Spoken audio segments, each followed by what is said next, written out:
Some people view a big pile of wood as junk or trash, or if you're me and on RV, I view it as firewood. But today, we're going to explore with someone that looks at a piece of wood as a piece of art.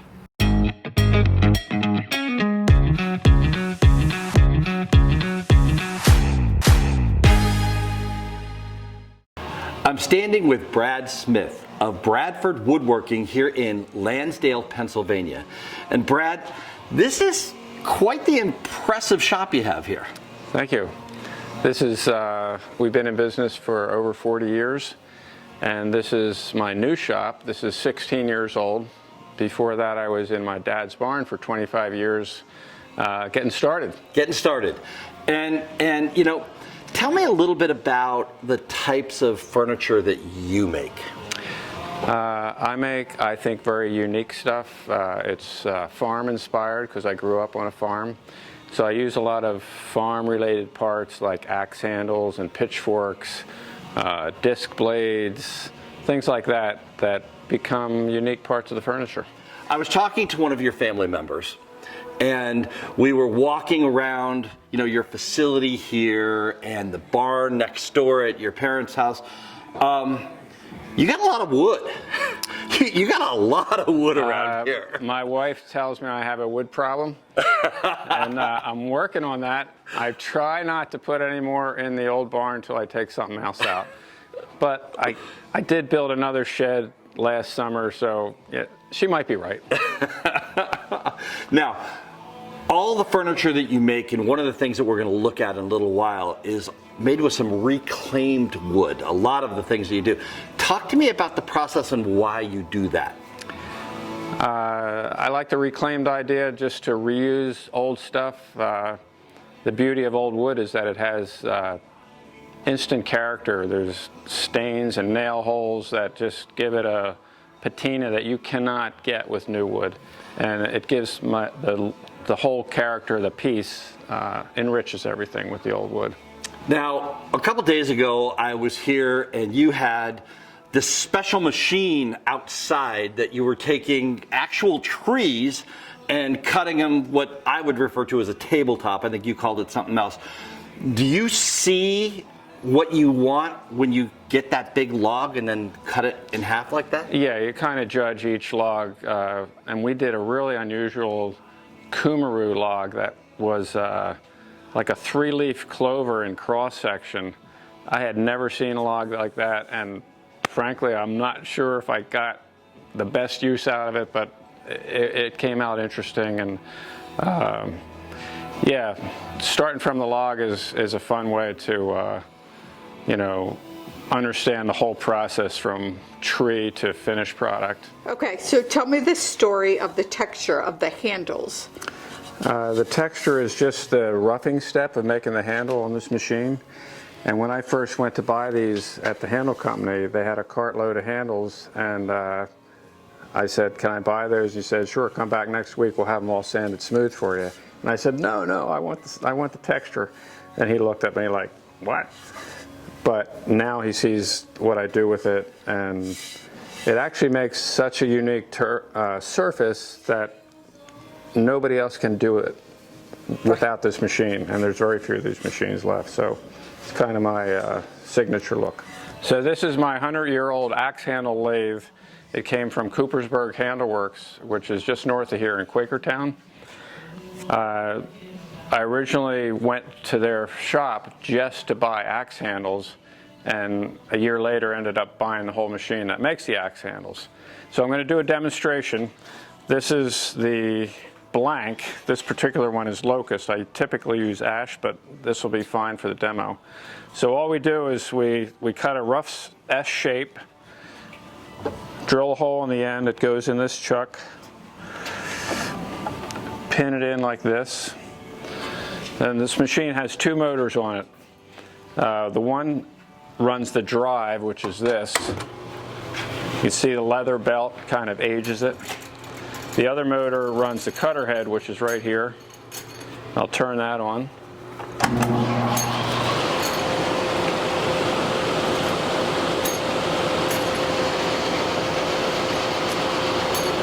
Now when I put it in gear, it'll start to move forward. So it's kind of a screw action. It's moving forward as it's turning.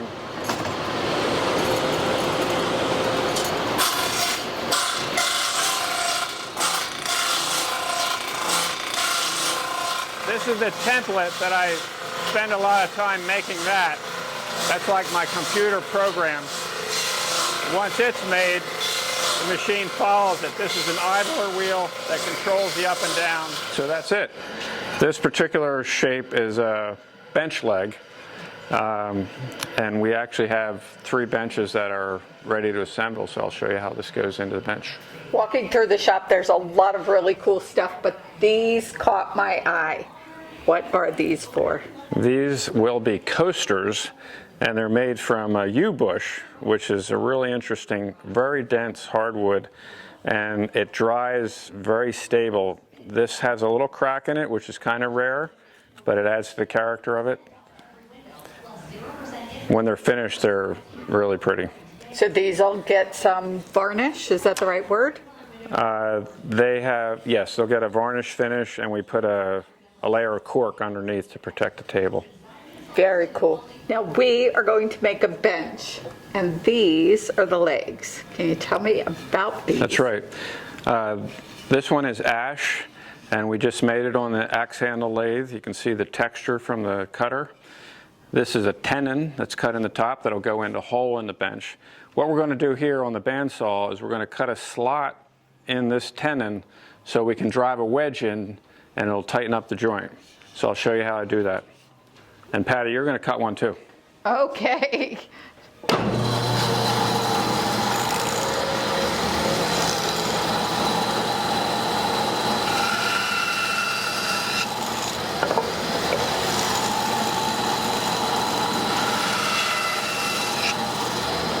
Okay. You want to tilt it at a 45-degree angle, like that. Yeah. Put it right in the center. Okay. Go straight in. Stop about right there. Beautiful. Pop this through. Get a good All right, PattI, just Good dollop of glue, like that, and paint in the hole. all in the hole, like Try to that. get the middle and to the bottom there. Middle and to the bottom, and not make such a mess. Yeah, try to not get it up on the top and keep it down in the hole. Got it. And then we're just gonna go work our way around here counterclockwise. Okay. Or we can go clockwise, whatever. Go whatever you clockwise. prefer. Going clockwise. Going clockwise. Not listening to instructions. Okay, how's that? Good. More here. A little more Try to glue. get a good, a good No. coating. Even coating.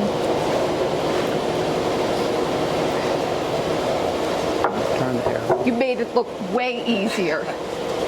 I've been here for a little bit. Okay, so it just takes some practice. Just to practice, right? Okay. That one, I think I Yeah. got that one. Got it. Okay. Need a little more glue on there. Cool. Okay.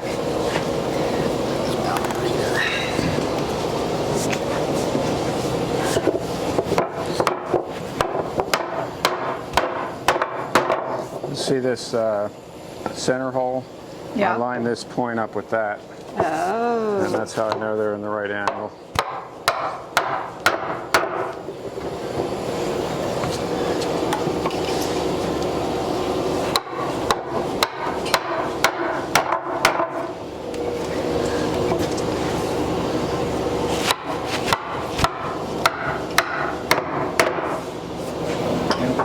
Okay, grab that end and we'll put it on the floor. And then just paint the one side of the thin end there.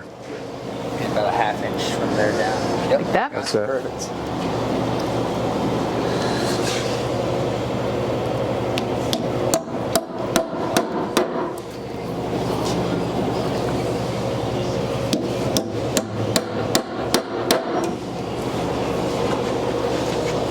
Thank you.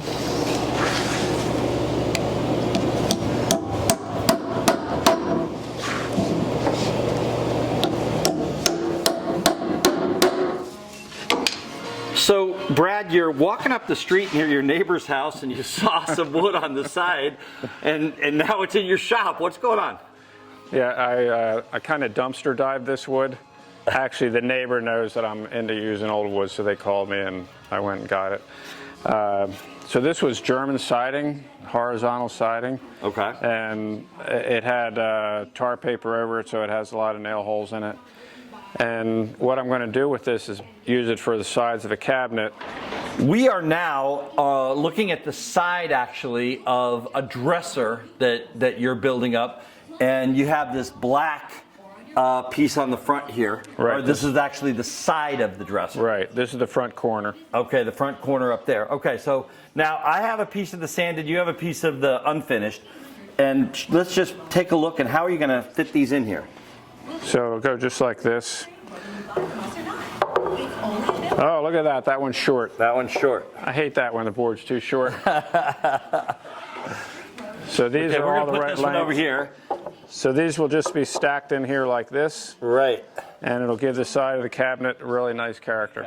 So we're going to take this piece of wood that was actually on the side of the building up the street, and you have completely remanufactured it and made something that somebody is going to use for the next 100 years. Right?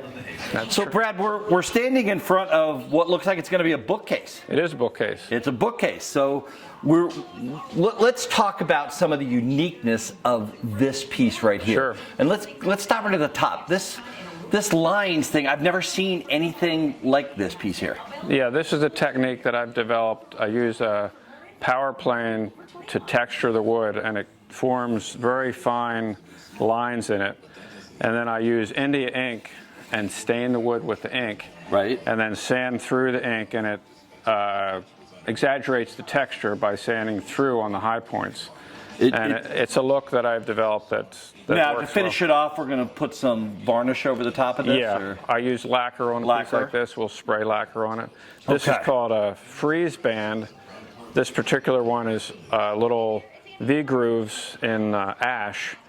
And then this is a black bead that's ash that's dyed black. And then I use a similar sand through technique on the corners where I dye the corner bead and then sand through the high points of the irises. And the sides are salvaged wood. This is old red barn siding. So this piece is pretty close to being finished. It still has a base to go in it. And Dan, why don't you show how the books fit in it? You know, let's take a look at, you know, when you're in a wood shop, you're going to get some great wood books. And here, this one first is the Encyclopedia of Furniture Making. That is going to look really good right there. And tools and how to use them. I think, Brad, that's going to go up on your side. Nope, well, it's going to right go in the middle there. And what wood is that? Maybe the number one question that my wife asks me all the time as we travel around the country, what kind of tree is that? What kind of wood is that? And where are we in the country are the questions that we get all the time.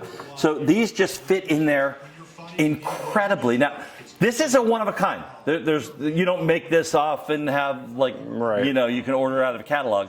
Right. This is a one of a kind piece. Yep, and it's a good client in Philadelphia. This is, I think, her fourth piece. So she just comes out here and we talk about different woods and details of the piece, and she gives me the overall dimensions. I do a drawing, give her a price. She says, go for it, and we deliver it next week. Some of the finished product, and this piece is amazing. So my first question is, what's this wood? This wood on the drawer fronts is quarter sawn spalted sycamore.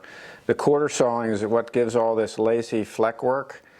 And I can explain quarter sawing quickly. If you have the log, the annual rings run this way. When you cut perpendicular to the annual rings, you cut through the medullary rays, and that's what you're seeing here is the bisection of the medullary rays. So these black inky lines are the spalt lines. Spalting is the initial stages of decay, and if you cut and dry the wood before it gets punky, it has that beautiful wood, or it's actually a fungus in the wood that creates those lines. So it's kind of God's best work. It's like beautiful wood. And this, That's really incredible. I just have to say how incredible that is. When we look at wood and we see it's rotting, you know, it's like, get rid of it. So to use it that way, and it looks Right. so beautiful. this I call a freeze band, this little trim here. And this particular one is carpenter's folding rulers, cut up pieces, so you see all the numbers on it. That's a neat piece as well. And up here we have the black that we talked about, the ink. Right, Black this is ink my that you used. black ink texture. These doors are interesting. These are oak boards that were inside of an old house that had plaster lath nailed to the, and then they plaster over the lath, and what you're seeing here is the plaster marks. Wow, wow. And I'm just going to open this up because this is a buffet for a dining room. I could see something like this as a dresser in a bedroom, personally. This is amazing. And even the work here, these are called, what did you call these? That joint is called a finger joint or a box joint. A lot of people use dovetails on the corners. I like this because it shows the edge, the actual joint. I use walnut for the sides, which is unusual. Usually walnut is a show wood, and I'm using it as a secondary wood because I like how it exaggerates the finger joint. Wow. This is just incredible. You don't see anything like this anywhere. These are the cutest high chairs. So now you make these, and these are a stock item, you said, is that correct? Yeah, this is what I call a production piece.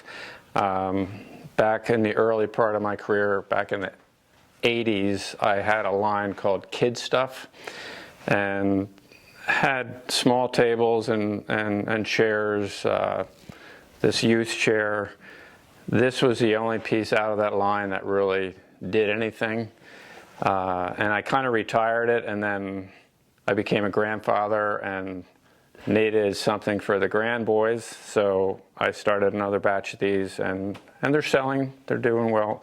I like to do different colors. This one's a black finish. That's actually, we char this with a torch and sand through it. This one is a blue, and this one is natural wood. And I use different woods on the seat and the back also. Okay, so this is your classic piece, and these are the legs that we made in the shop earlier. That's so right. Tell us about this Yeah. piece. Yeah, this is my classic axe handle stool. This one's 25 inches high. It's great for a kitchen counter. This particular one has wormy ash legs and a very figured beech top. We make the footrest is steel. You can see the slate notch in the leg, and they're screwed together. You can see the assembly of the top. The tenons come through, and then we drive a walnut wedge in to tighten that. It's a really sturdy stool, lasts a lifetime.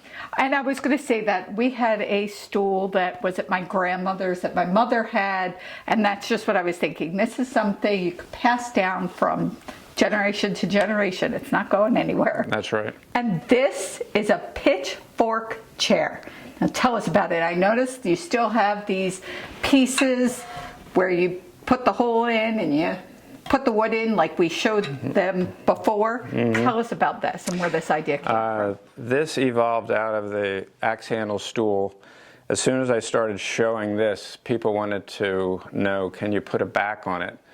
So since I was using kind of an off-the-shelf part for the legs, I thought, what part could I use for the back? I grew up on a farm. My dad had pitchfork, so I saw pitchfork, cut the handle off, welded up the attachment here, and originally put a pitchfork on the back of the stool, and then customers wanted a bigger seat rather than the round seat, so I came up with this kind of horseshoe-shaped seat. Made this chair with the pitchfork back, and then they wanted dining heights, counter height, bar height, can you make it swivel? So the line kind of evolved from just what the customers wanted. Typical business, I guess.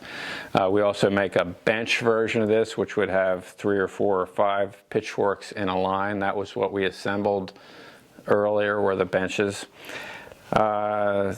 Interesting, right now I'm having trouble getting pitchforks. So I'm in a slight panic, It might be the end of an era, I'm not sure. We'll stand by, we'll see.